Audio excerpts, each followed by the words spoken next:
এক গ্রামে এক শাশুড়ি ও বউ বাস করতেন। কোনো এক বিষয় নিয়ে তাদের মধ্যে ঝগড়া বাঁধে। বউ মনে মনে ঠিক করলো যে সে তার শাশুড়িকে উচিত শিক্ষা দেবে। কয়েকদিন পর বউ অসুস্থ হওয়ার ভান করে শুয়ে পড়ল। 2-3 দিন ধরে সে কোনো রান্না বান্না কিছুই করলো না এবং ব্যথায় কাতরাতে লাগলো। তার স্বামী যখন তার কাছে এলো, তার জানতে চাইলো কি হয়েছে। তখন বউ কাঁদতে কাঁদতে বলল, আমার শেষ সময় ঘনিয়ে এসেছে। আমার বাপের বাড়িতে কেউ একজন বলেছিল যে বিয়ের পর যদি কোনো একদিন আমার এমন অসুখ হয়, তবে আমার শাশুড়িকে মাথা ন্যাড়া করে মুখে চুনকালি মেখে গাধার পিঠে চড়ে আসতে হবে।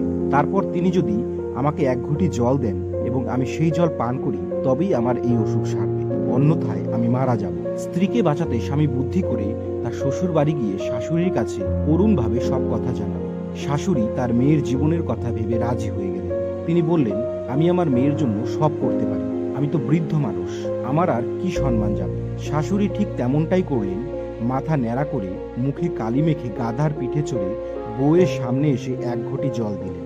বউ মনে মনে খুব খুশি হলো এবং ভাবলো যে তার প্রতিশোধ পূরণ হয়েছে। তখন স্বামীও মুচকি হেসে বলল, দেখলে তো, বুদ্ধির খেলা।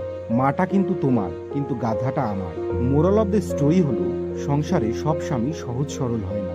অনেকে শান্তি বজায় রাখার জন্য শান্ত থাকে। অন্যকে নিয়ে খারাপ ভাবলে নিজের ক্ষতি হতে পারে। তাই মিলেমিশে থাকাই বুদ্ধিমানের কাজ।